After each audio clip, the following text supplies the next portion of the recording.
I'm Roy Lee Lindsay with the North Carolina Pork Council, and I want everyone to remember bacon makes everything better.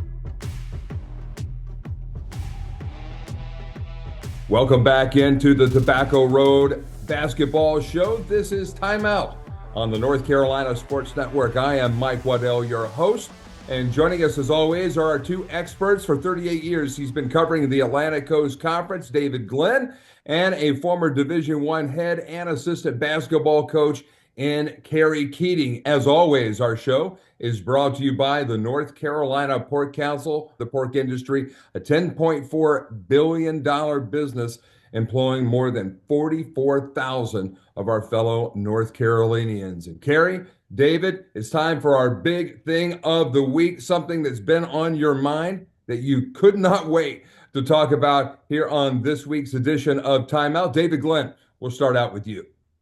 Yeah, Mike, the Atlantic Coast Conference has been made famous in large part because of its excellence in men's basketball, and that's simply not the case right now. It's not just a lack of total quality depth. It's a lack of anybody competing at a level near the Duke Blue Devils this year in a league that, remember, when Carolina won it all in 2017 under Roy Williams, there were also 8 other ACC teams in that 68-team bracket that year. When Tony Bennett and UVA won it all in 2019, it was not just the Cavaliers cutting down the nets. It was Duke, Florida State, UNC, and Virginia Tech joining UVA in the Sweet 16, so that this league had 5 of the 16 teams still standing at the end, including the one that ended up as the national champion. It's okay to not have as many bids. Just a few years ago, the ACC had only 5 teams make the NCAA tournament, but both Duke and Carolina made it all the way to the Final Four. Again, salvaging a negative narrative during the regular season because the ACC was its usually excellent self in the postseason. It just doesn't look that way this year. There's only one ACC team in the top 25 of the polls. That's Duke, of course. And deservedly so. I would argue that only Louisville and Clemson should feel good here in the latter part of January, besides the Blue Devils, about where their season stands right now. And when you're an 18-team league and you're worried about getting fewer teams in than you did back when you were, a 9-team league or an 8-team league, that is a serious alarm bell for the ACC. And it's going to be one of the narratives that's discussed nationally and, of course, right here in our backyard over these next couple months. Coach Kerry Keating? Yeah, the Duke University chiropractic bill is about to go up monumentally for carrying this league on their shoulders for the rest of the year. And although obviously that's hypothetical, there is truth in that and what David said. Now, Louisville and Clemson kind of looming in some sort of strength. And this was always the time of year, guys, where as a coach, you wanted to shut all the windows, close all the blinds, and take care of in-house. Because as soon as anybody peeks outside and says, well, where do these pundits think we're going to be? Or where are we ranked? Are we in the tournament? Are we out of the tournament? No, these pundits are not on committees. They are not the ones that decide. But nowadays, more than ever, it's so hard to shut that out. Phones, iPads, DMs, Instagrams, everything coming at you all the time. The coaches that can really kind of shelter in place, if you will, and focus on themselves are going to be the most successful. And I'm looking no further right now and really excited about what I saw last week and what's happening in Winston-Salem. As we talked about last week, a big stretch for the Wake Forest Demon Deacons in this 5-game stretch to kind of separate themselves and maybe climb up into that top half of the conference. They're taking care of business. Certainly did that last week with wins against Stanford and Virginia Tech. A Stanford win, by the way, that looked even better after Stanford only a couple days later went into the Dean Dome and pulled off a win against the Carolina Tar Heels. Now what do we have? The head-to-head battle between the Demon Deacons and the Tar Heels coming up this week, albeit in Lawrence. Joel, a huge week for them. Duke at home. Or huge 2 weeks, I should say. Duke at home. I think they have Louisville or Pittsburgh at home, at Louisville. So 3 out of these next 4 of those teams at the top with Pitt and Louisville in that conversation.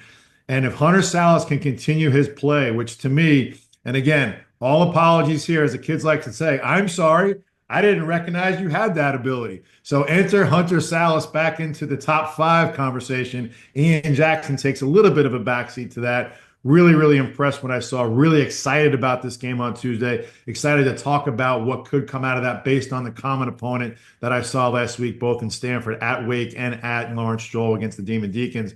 Really excited about the fact that I saw, and I think I saw, a potential tournament team, evolving now with Steve Forbes and Wake Forest after last week. So I'm excited to see. And I drove back to my year at Wake Forest. We were 3 out of 4 against Duke and Carolina, 1 at home against Duke and Carolina. This year, Wake only plays Carolina once, which may help them.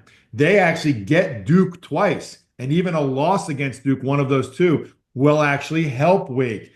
Things are kind of lining up in my estimation for Wake. We'll see how they respond in these next 2 weeks. Guys, on the bigger picture, a lot of people looking at the ACC and saying, man, the league is down. They want to find somebody to blame for that. And a lot of collective fingers right now pointing towards the Queen City of Charlotte and the new offices of the Atlantic Coast Conference through the commissioner, Jim Phillips. And I'm sorry, I can tell you after 28 years of working inside college athletics, working with conference commissioners and ADs and presidents and being an AD, it's not the conference commissioner's fault when the basketball teams aren't playing well. That's on the ADs and the head coaches and the players. You know, the commissioner of a conference works for the presidents and the ADs. He works for the member institutions. He does not make schedules. He does not go out and recruit players or determine their NIL budgets. And in this day and age of everybody looking to find one person to blame and villainizing them, there are a lot of things you can criticize Jim Phillips about, David Glenn, but I don't think the quality of this year's on-court basketball product necessarily lay in the commissioner's job duties. Oh, yeah, I'm with you on that. It always starts with the Jimmies and the Joes, the players, right? And it always continues with those head coaches. And there are other things that matter. Yes, budgets matter, resources matter, fan support matters, athletic directors certainly matter. But the bottom line so far this year is that the Atlantic Coast Conference, for example, has a lot of new coaches. I believe it's 8 of the 18 head coaches in the Atlantic Coast Conference right now are either in their first season at that school or their second season at that school.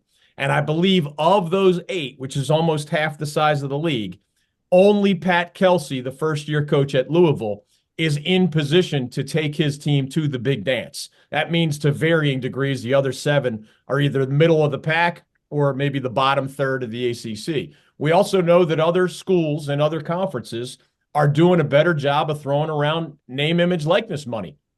The ACC simply does not have as many high-impact transfers as teams in the SEC and the Big East and the Big Ten have this year, or the Big 12, for example. There are a few. Chucky Hepburn has really given Louisville a lift. The guy Coach mentioned, Hunter Salas, of course, he's not new to Wake Forest, but he was a Gonzaga transfer into Wake a year ago, and he is one of the best players in this league. There are some, but if you look at the best players in most of these other leagues, it's not just the old-fashioned recruiting the prep star and developing him into a college All-American. It is far more often watching a guy be a superstar at maybe the mid-major level, throwing a lot of money his way, and then sometimes developing him for a year or two after he transfers in.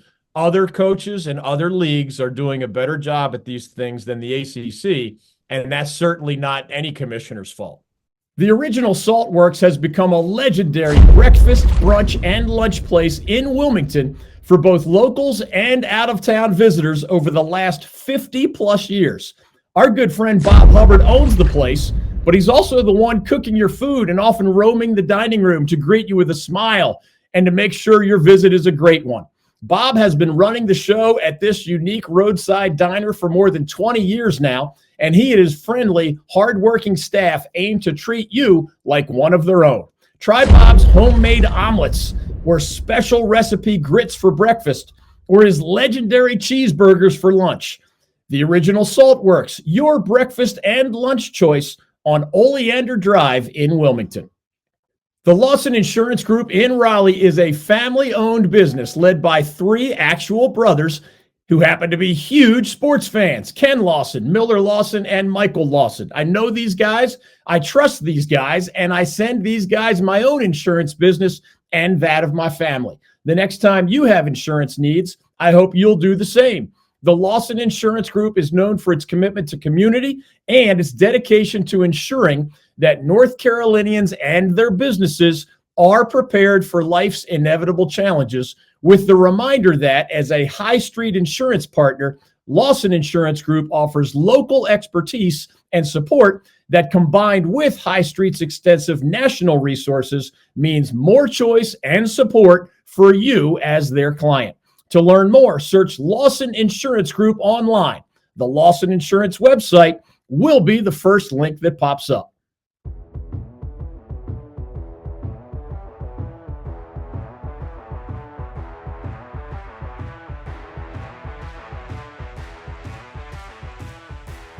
The Tar Heels right now are 12-7 overall, but at the end of the regular season, the way this schedule plays out, North Carolina could be a 11, 12, 13 loss team.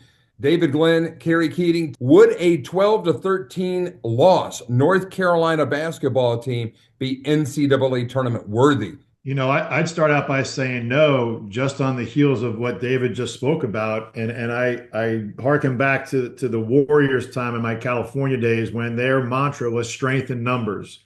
When you talk about 18 to 20 team conferences and strength in numbers, those numbers better be strong in and of themselves. And just look at these three teams, Stanford, Cal, and SMU, and then compare them to Texas, Oklahoma, and Texas A&M. Just in teams that have moved from traditional conferences into those respective ACC, SEC conferences. It's not even close. SMU may pretend that because obviously they're the little sister to those Texas schools in A&M in Texas. But when you look at Stanford and Cal, and I know this firsthand from my days, not just in the Pac-12 and the Pac-10, and now what's decimated into Pac-2, if you will, they don't spend money like that. They don't have that type of mindset. Yes, they're heavily leaning towards an academic school first, as every school should. But you're talking about the number one public institution in Cal. You're talking about Stanford, right? Stanford speaks for itself. And I had a quick conversation in the Dean Dome with Coach Eric Revenue, who I coached against when he was a head coach of Portland. I was at Santa Clara, a very close friend, and just a general conversation about the state of things. And it wasn't an involving conversation, but just hiring of a GM and staff sizes and you could just kind of tell there was some hesitation, like, and he's a Stanford grad. I don't know. Like, I don't know if Stanford's ready to do that yet. That was the impression that I get. So when you think about to answer your question, Michael, if you're going to have that amount of losses, that means you're going to have those losses in conference right now. And when you look at just net ratings, if those losses are not at the hands of Duke and even Louisville right now, every one of those losses to Carolina is going to be considered a bad loss. And go back to the scheduling dilemma now of that many teams. They don't play Wake Forest twice. I think in the end of the season, that could be a game they were going to need.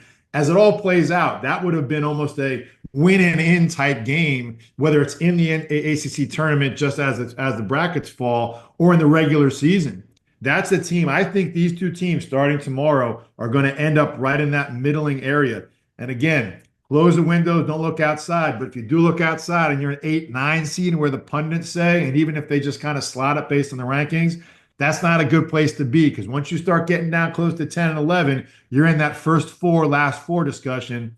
I think Carolina is in a precarious spot right now based on not only what I saw in person this past weekend at the Dean Dome against Stanford, but just as the schedule shakes out and as the rest of the league, when you look at it, losing records. I mean, you had bottom of the ACC in the past, and even though they were at the bottom, a winning record. I remember talking to my dad about this, Michael, when he talked about scheduling. Schedule teams with winning records. Schedule teams that are going to win the conference in the preseason. So you want your conference to do that in a whole preseason. And then when they come in, by the way, the conference goes 500 every year. This is something that never gets talked about. The conference, and I remember having these conversations with commissioners as far back as my years in the WCC. You can't make the conference any better than 500. It has to happen. So who's going to be the ones that are going to be at the top of that? And there's going to be a lot at the bottom. In this case, this year, there's more at the bottom coming in under 500 before the entire conference goes 500. So to answer your question, short form after that long drawn out one, Michael, I think if Carolina finds themselves with double-digit losses, they are going to be sweating out Selection Sunday, if not finding themselves deciding on an NIT bid. Yeah, Carolina's going to have double-digit losses, but there's a big difference between, say, 22-10 versus something less than that. And the identity, obviously, of those 22 wins does matter. They have a home and home with Duke still coming up. The Tar Heels have a home and home against Pitt still coming up. They have trip to Wake Forest that we've been talking about. They have a trip to face Clemson at Little John Coliseum. So there are opportunities to post significant victories for Carolina. But let's cut right to the chase for Hubert Davis. At the University of North Carolina in the sport of men's basketball, it is not enough to make the NCAA tournament every other year. And for those who may have forgotten, this is year 4 for Hubert Davis. Year 1 was the magic carpet ride with Brady Manick, where they beat Duke in the Final Four and played in the national championship game. That's pretty darn good. Year 2, remember, was when they went from preseason number 1 to not making the big dance at all. Had never happened in modern college basketball. It happened under Hubert Davis. So you go from this fantastic year to this faceplant year. Year 3, they did make the Sweet 16. They did win the ACC regular season. It wasn't an elite season by Carolina standards, but those are still significant accomplishments in year 3. If year 4 is miss the NCAA tournament, I mean, that defines a roller coaster. And whereas in modern college basketball, we're going to see a lot of programs ride that roller coaster. Look at Jim Larinaga at Miami, right? He goes from 2 of the best seasons in the history of the school with an Elite Eight and a Final Four appearance in 2 separate seasons after a few bad years, and then he returns to bad years. That's the definition of a roller coaster, but that's at the University of Miami. This is UNC, and you're not supposed to have those sorts of extremes in such a compact 4-year period. Carolina is good enough to make the NCAA tournament. When you have a future NBA player like Ian Jackson on your side, I think Drake Powell's going to play in the NBA someday. A returning first-team All-American in R.J. Davis, who's having his struggles.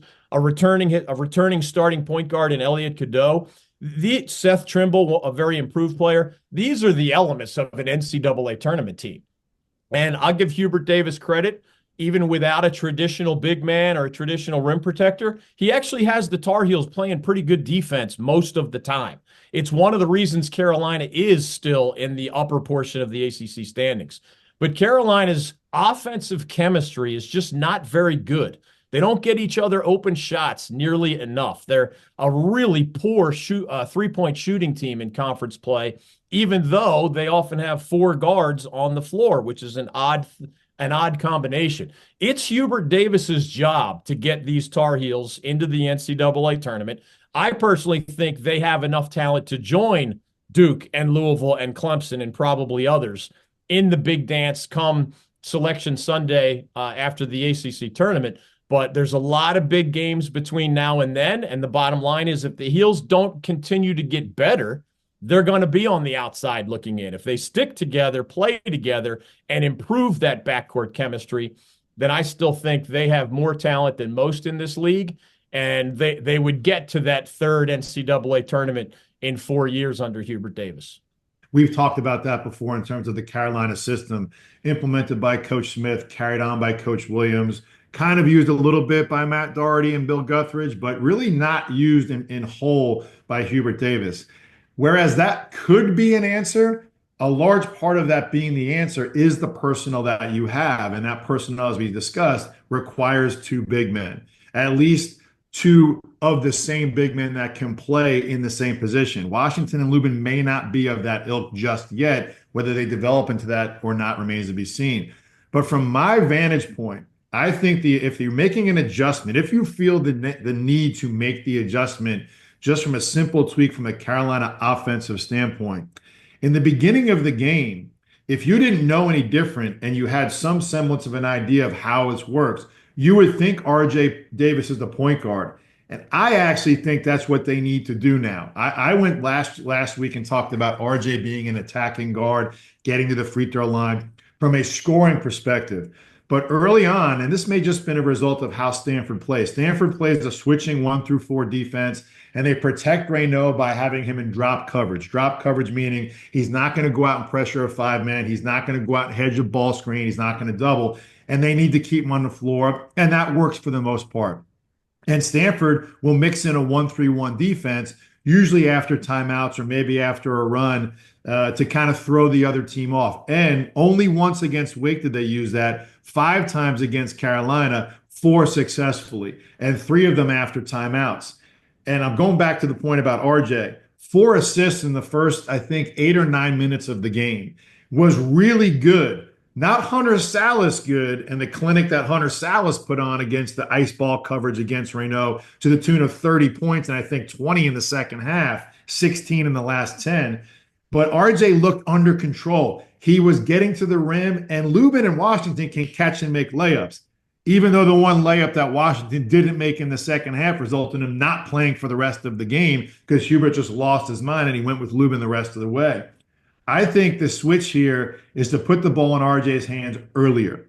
Clearly, he can make the right decisions. Clearly, he's a threat with the ball in his hands, whether it's pounding it into the floor to wait for a shot or attacking or pulling up for 3. And I'm not saying it's a 1-on-5 deal and you just kind of throw Jackson and everyone else out the window here. But I think there's a comfort level that I saw in RJ with the ball in his hands as a point guard that may need some more time and some more minutes throughout the course of the game, if not the beginning of the game, to set a tone. It's an interesting position that they're in because there is talent on the floor, but it is clearly disconnected. And in watching those 2 games last week, the guards through Salas on Wake and the guards through RJ at Carolina, you can tell there's 2 different directions that they're working in right now. And I think it had a direct result in the Stanford games being 1-1 and not 0-2 either way last week. I think you put the ball in RJ's hands and say, okay, we're running everything through RJ, but not off screens or off actions. He's going to be the de facto point guard. Or just say to him and to Cadeau, we're splitting those duties depending on what the situation calls for. I think putting the ball in RJ's hands earlier gave him a little bit more of a comfort level. Then they kind of shifted away from that, and they really didn't attack the defense on Stanford as effectively as Wake did. And then again, talking about how they couldn't go to Washington, who was the hero in the NC State game not too long ago, was nowhere to be found, and Hubert just put him in the doghouse for the rest of the game. Lubin was effective as a body, but certainly not as effective in helping them win the game. It's an interesting spot that Carolina's in. And I haven't been this excited about an ACC game, guys, than I am about watching this game tomorrow with Wake and Carolina, just from the perspective to see, A, how Carolina responds coming off a loss at home, and B, can Wake continue their momentum of these last 5 games into these next 4 to put themselves in the discussion as an ACC tournament team? And then from an ACC perspective, which one of these 2 teams establishes as that next tier right behind Louisville and Clemson as that 4th or 5th team that we can safely say will play in the NCAA tournament? I don't know if it can be both of them. And I think these head-to-head matchups loom large. And it's unfortunate for Carolina's sake that they're only playing once this year. The scary thing for Carolina is that in the same game that Coach Keating just described, RJ Davis looking more comfortable, RJ Davis being a good assist man, etc., Ian Jackson had his worst game of the season. And that just gets right back to the chemistry question. Why? Why did Ian Jackson have his worst game of the season? You know, the bottom line is Stanford is a fairly talented offensive team. And the way people are beating Stanford is exploiting Stanford defensively, the way Hunter Salas and the Demon Deacons did. Carolina's offense has not been consistently good enough to exploit their lesser defensive opponents. And that's not the number one riddle that Hubert Davis has to solve if these Tar Heels are going to get to the NCAA tournament. I said at the beginning of the season, I thought our state, the Big Four, I thought, was going to have 3 NCAA tournament caliber teams. And Wake and Carolina, of course, joining Duke would be the 3. There are other teams in our state beyond the ACC that are pretty good as well. I still think the Demon Deacons and the Tar Heels are both good enough to make the NCAA tournament, but they have to show it. And the challenge for Wake, by the way, I love their first 4 players. You can win a lot of games with Hunter Salas. Cameron Hildreth just will fight you to the death. He's been there forever. He's a mentally tough kid, physically tough kid, attacks the basket, plays hard on defense, doesn't care what his numbers look like, all of that. Trayvon Spillers, the App State transfer, is getting a lot of the defensive rebounds that were haunting Wake the last few years, where Steve Forbes would have these dynamic offensive teams, but man, when they needed a stop, they either couldn't get the defensive stop or couldn't get the defensive rebound. Spillers has helped with both of those things. And then Efton Reed is a pretty reliable, just enormous. Remember, Mike, we stood next to him at ACC Media Day. He's just an enormous human being who does a lot of good things in the post. Wake doesn't always get much help for those four guys. Tylar Johnson, we talked about the point guard issue at Wake. Tylar Johnson had games earlier this season where he played 0 minutes. For the last 5 games, the same 5 that Coach Keating just circled as the Demon Deacons 5-game winning streak, Tylar Johnson got his first 5 starts of his Wake career after playing 0 minutes a month and a half ago. That's a pretty big in-season shift that you do not see very often. Guys don't go from playing 2 minutes to 30-some as the starter 5 games in a row. That's unusual. Now, he had some physical things going on, so that contributed to it. But Tylar Johnson's not an elite player, but the cogs in the machine at Wake work better when he's out there. And Hunter Salas is that better version of Hunter Salas, and Hildreth is that better version of Hildreth. And Tylar doesn't need big numbers to be a significant contributor. So Wake is finding its chemistry, to me, against some lesser opponents. I mean, that stretch Coach outlined of Carolina and then Duke and Winston-Salem and then Louisville and Pitt, like those 4 games are a lot harder than the 5 that the Deacs just won. So we have to realize the opponent does matter. But the chemistry factor, the confidence factor, the continuity is snowballing in the right direction at Wake, it's seemingly, whereas Carolina, those snowballs are flying in every direction at this point, and Hubert Davis needs to change that.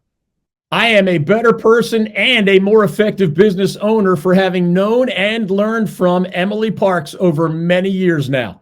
Emily's company, Organize for Success, helps multi-passionate business owners and executives bring harmony to all the layers of their lives, from work to side projects, from friends and family to hobbies, community, and beyond. With Emily's help, you too can make every minute matter.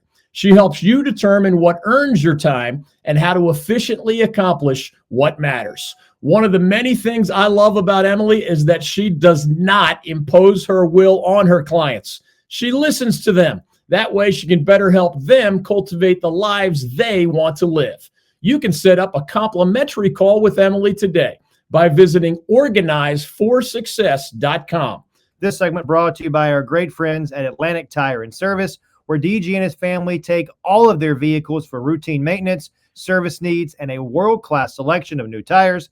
Atlantic Tire and Service, your one-stop tire and auto repair provider with highly trained technicians and a sales and support staff that are second to none. They've grown to 6 Triangle area locations, 2 in Raleigh, 2 in Cary, 1 in Durham, and 1 in Wake Forest. You can learn more online at AtlanticTireOnline.com.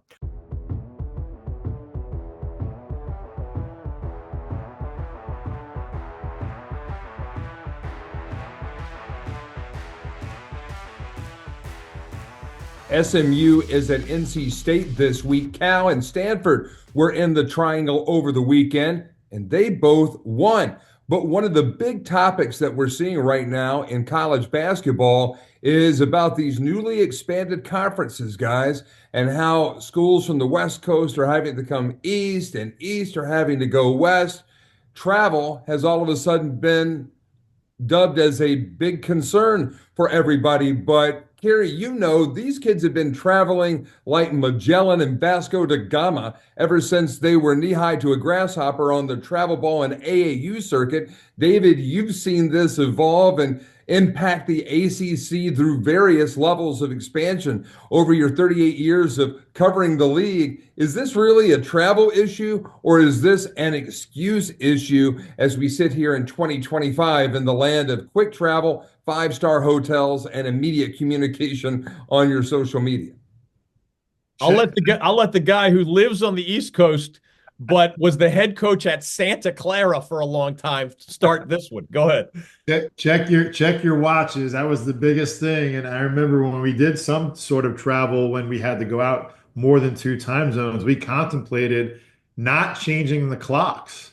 These kids are on schedules, although I don't know if this is the case nowadays with going to class, if you even have to do that, where you were on a regimen where you're up in the morning, you're eating breakfast. We made sure, especially as we evolved, that we track that, not just a training table at night, but make sure they're eating properly and getting themselves to class checks. We know that they're there, whether they have a full day, and when you go from the Western time zones into the Eastern time zones, and it presumably gets earlier for you, sleep has become a big thing lately.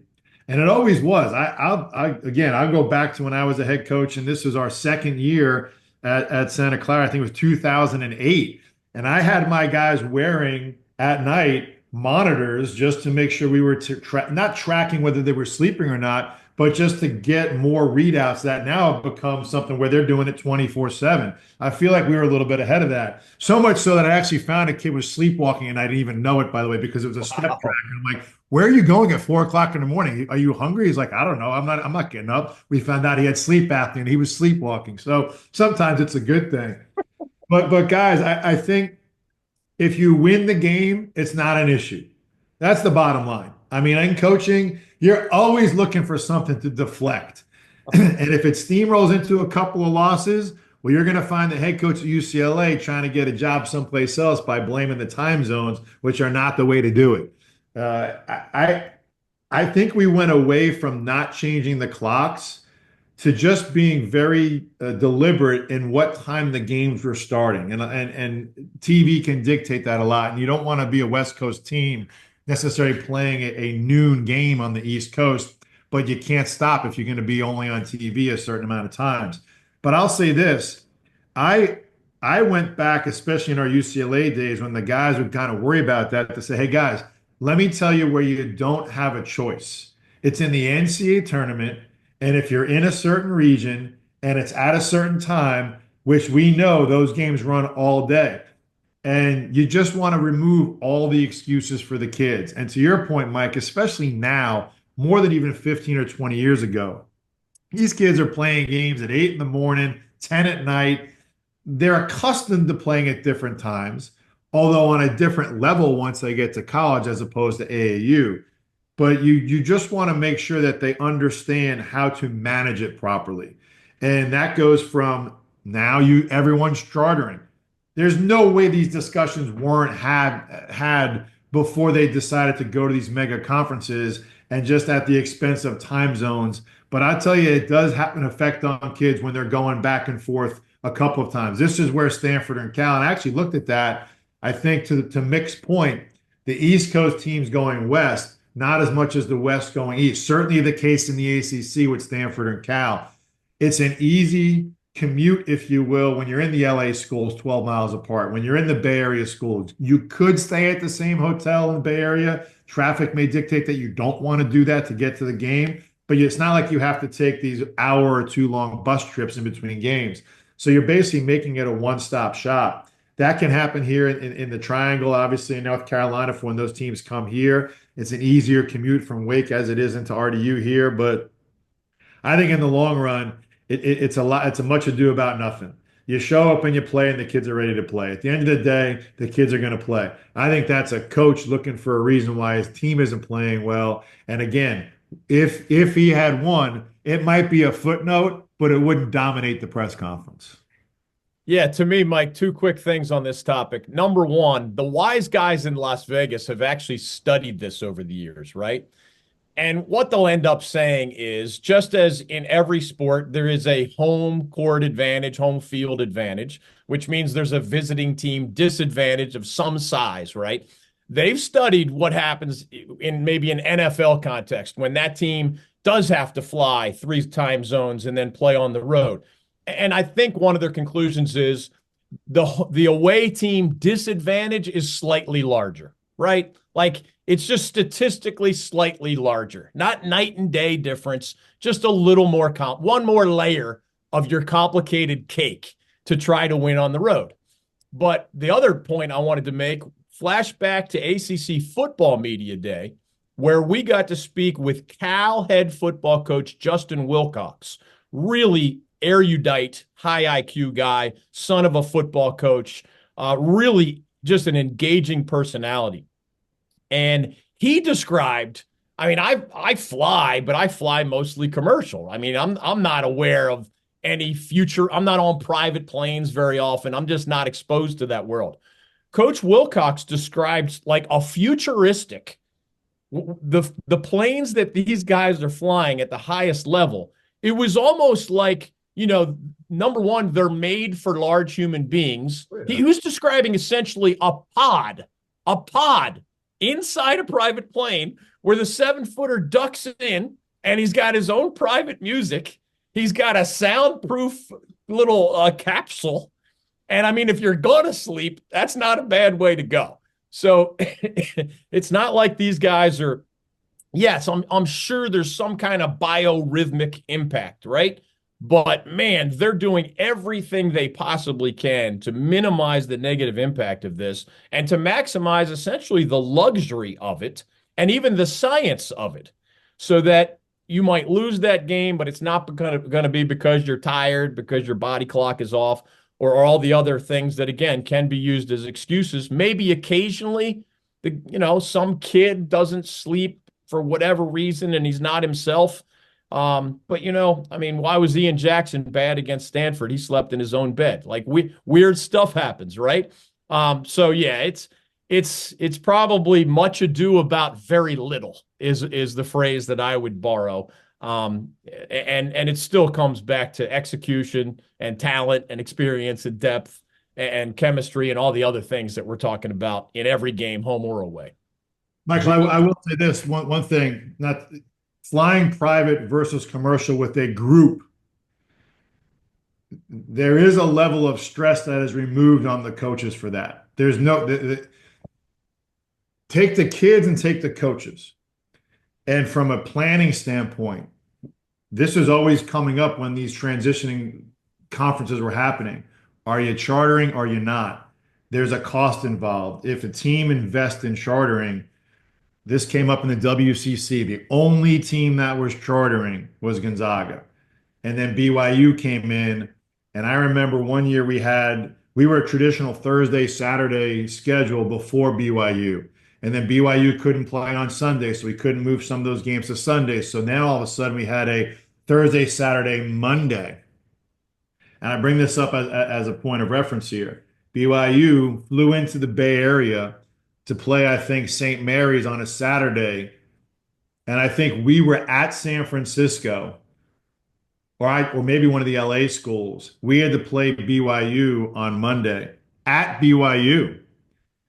They were back in Salt Lake Saturday night after a game in the Bay Area before we were back in the Bay Area in the state. And I remembered like losing my mind over it as a coach's perspective. Did it make a big difference in the end? Like you said, David, probably not. But from a comfort standpoint of managing time, which is really all you're doing at the highest levels with these programs, there is a level of time management that gets exponentially easier if you're able to have a chartered setup. Now, whether you're doing sleep pods or catered meals or first class seats, yeah, it makes a difference for the 6, 8 and higher guys for sure. Flying commercial, as we know, especially nowadays, can be a nightmare for one person, let alone 30.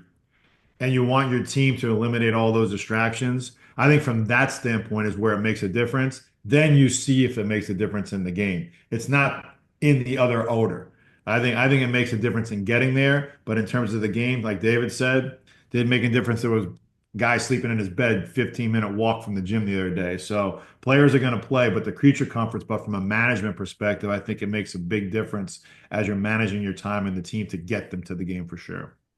Michael Berard, Managing Director Investments with the Founders Group at Stifel, works with a select group of high net worth individuals and institutions to develop and implement investment plans tailored to their specific objectives and risk tolerances. If you are interested in highly personalized, well-researched guidance and outstanding personal service, you can contact Michael at 984-364-2002. That's 984-364-2002. Stiefel Nicholas and Company Incorporated, member SIPC and NYSE. King Neptune Restaurant in Wrightsville Beach is the longest running restaurant in New Hanover County. That's since 1947, and it recently was renovated to an impeccable degree by our good friends Jimmy Galeese and his amazing wife Keating. Their outstanding chefs offer fresh local seafood, salad options, and creative, tasty variations of pork, beef, and poultry dishes. King Neptune has always been a great choice for dinner and or drinks, and now it's open for lunch and brunch too. Check out the lunch, brunch, and dinner menus at neptuneswb.com. That's Neptunes with an S, then WB for Wrightsville Beach. Again, the King Neptune Restaurant website is neptuneswb.com.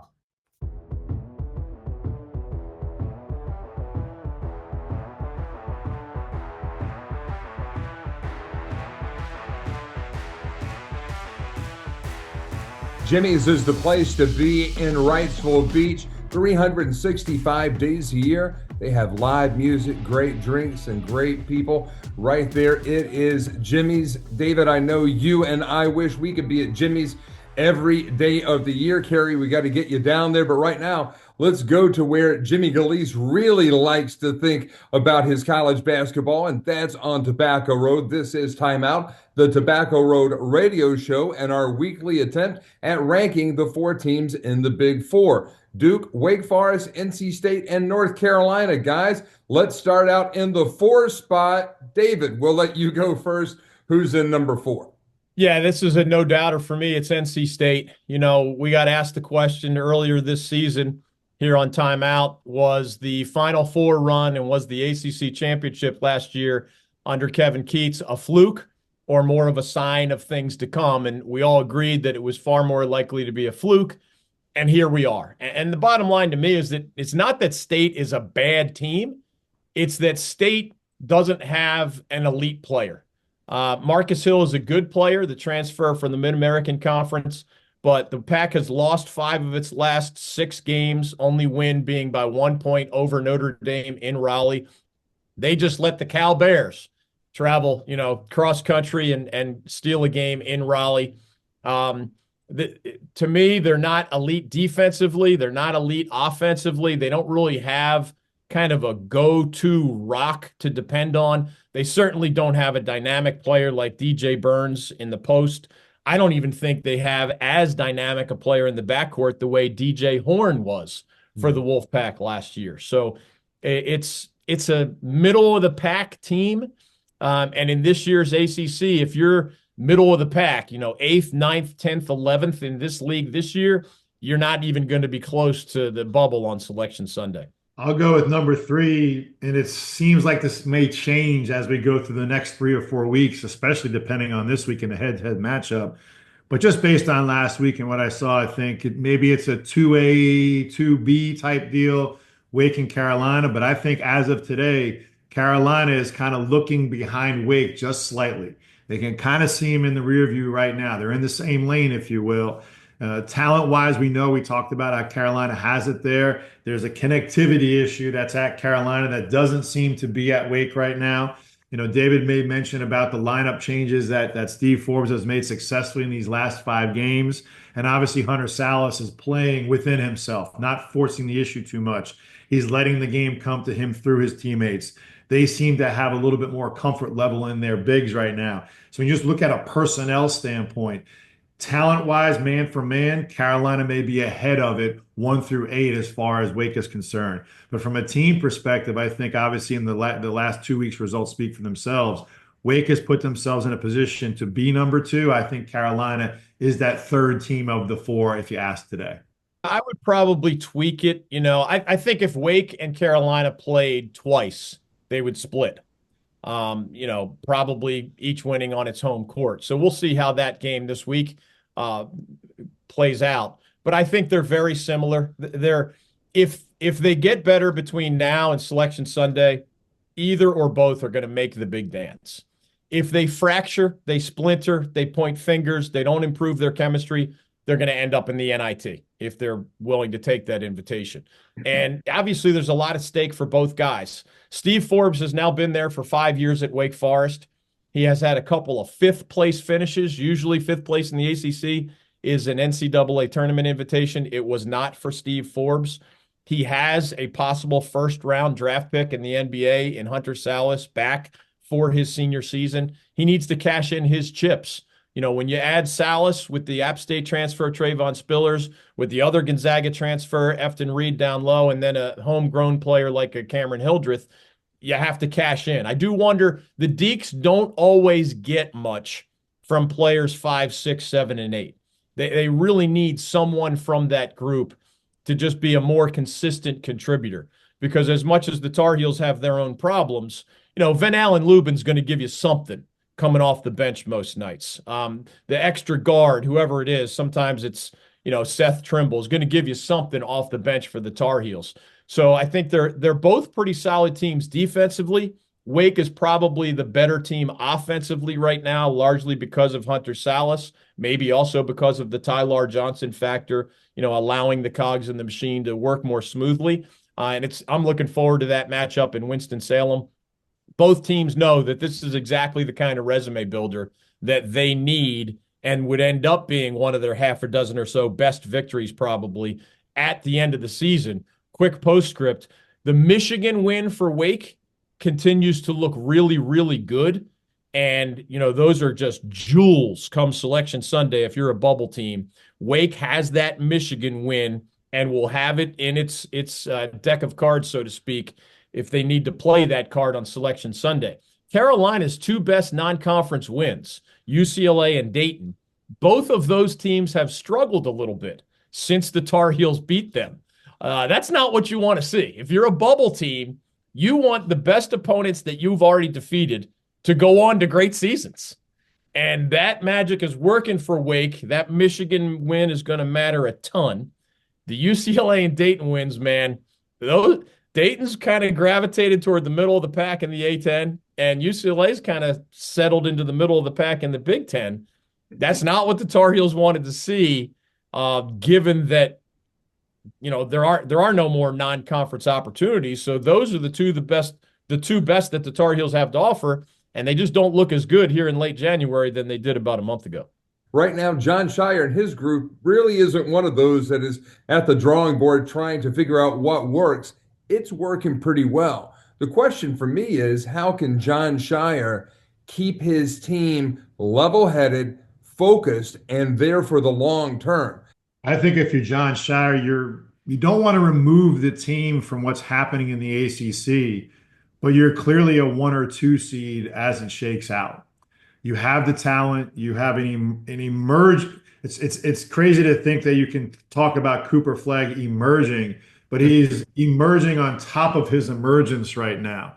And David has been carrying the five-fingered flag of Cooper, no pun intended, leading the team in 5 statistical categories. Whether or not that maintains itself remains to be seen. He may challenge Maxime Reynaud for leading scorer as these next dozen games come up, as it shakes out for the ACC. I think you have to really find a balance in not getting bored with beating ACC teams that are down. Obviously, you'll get up for the home games because you're always doing Cameron. And this is kind of the benefit that Duke has that I know we had at UCLA. Every time you go on the road, you're going to get the same type of atmosphere and same type of crowd. This is the benefit of being at a blue blood program. Kansas gets it. Carolina has gotten it. Do they get it now? Maybe. Duke is definitely going to get it. Everywhere they go, it's the Duke game. The students are going to come out. The fans are going to come out. It's going to be on national TV. There's going to be hype about it. You know, you're going to be in an elevated position as an opponent to try to raise your level. The hope is that if you're John Shire, you keep your level above that. Can they win out statistically on paper? Yes. Is it realistic? No. They'll drop one here or there. The challenge for John is just to keep them focused, and it's cliche, obviously, the one game at a time. And this will really, to me, kind of show the maturity that Cooper Flagg has. As obviously the guy on the team that everything's kind of centered around. And those other guys are no slouches now. Does he have the maturity? And this is a guy, what, just turned 18 years old. Does he really have the maturity to lead a team into one game, one possession at a time mindset? And that's really the important thing if you're Jon Scheyer. And I'm sure he's having these conversations. They probably have 5 sports psychs in there to try to help all that. They got what Duke has. And, they've had success. And for the most part, they and Cooper have handled that well, if not better, because they're getting better as the year goes along. That's a scary thought, not just for the ACC, but for the rest of the year. Pundits in the beginning of the season, give me your Final Four, give me your Final Four.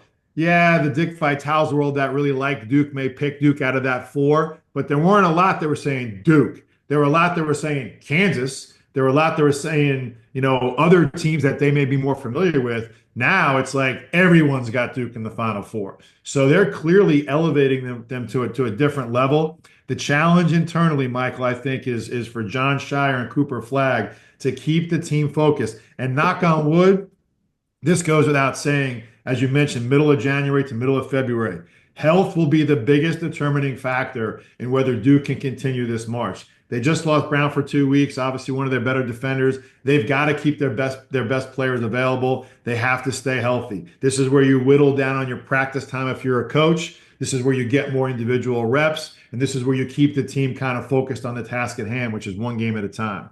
I'm really proud that our show Timeout has a place in Cooper Flagg's one and only season at Duke. And here's what I mean. We were talking about the 5 categories even before Duke had researched it.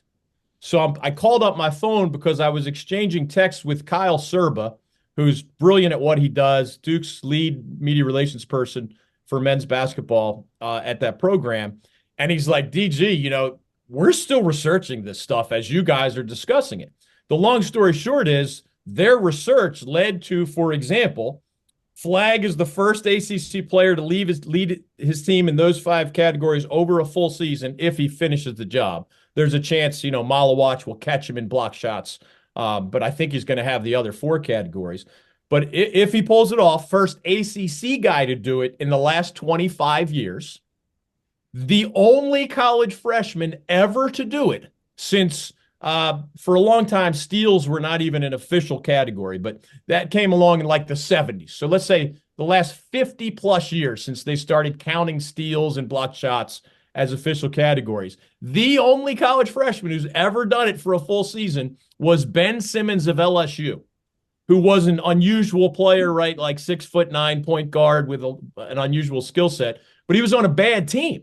So to me, it's even more impressive. That Ben Simmons LSU team, his only college basketball year, didn't even make the NCAA tournament. So it's a little easier to dominate in their statistical categories. Cooper Flagg's on one of the top 3 teams in the nation, and he might lead in all 5 categories, which is just incredible. But some of the other guys who have done it, remember Dwayne Wade at Marquette, he pulled that off.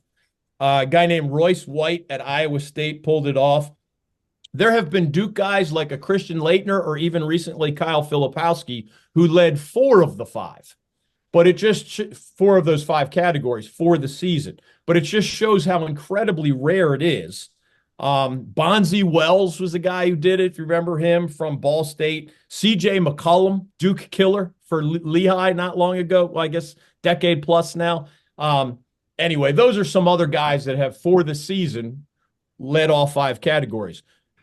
Before we go, Mike, let me make one point to David's point that we can add on to. He talked about Wake Forest needing a guy in the middle of the pack. Let me nominate a guy and see if we can come back to this 2 or 3 weeks from now. And that guy is freshman 6'7" forward guard Juke Harris. This is a guy that's a local guy. This is a guy that when you go back to the big games, you go to that Michigan game that David mentioned, put up 11 and 5. It's a guy that can guard 4, if not 5 positions. But he's a freshman and isn't a freshman in the Cooper Flagg sense that he's being asked to as a former top 75 player to come in and carry the load. He's been able to come in as a complementary player. I like what I see and how he moves and how he can defend. If he can continue to rebound, if he can show up in the big games and make mid-range shots, Doesn't have to be a three-point shooter right now. Not turn the ball over.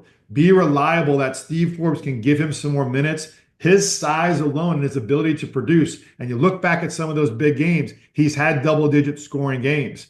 If he can kind of find his way, and this is where good freshmen usually make that jump, mid-January. Love that you brought it up, Michael, because from a coach's perspective, it's all about February, really. You can't get to March without February. And we're not talking about making calendars here. We're talking about team building and keeping your eye on the prize.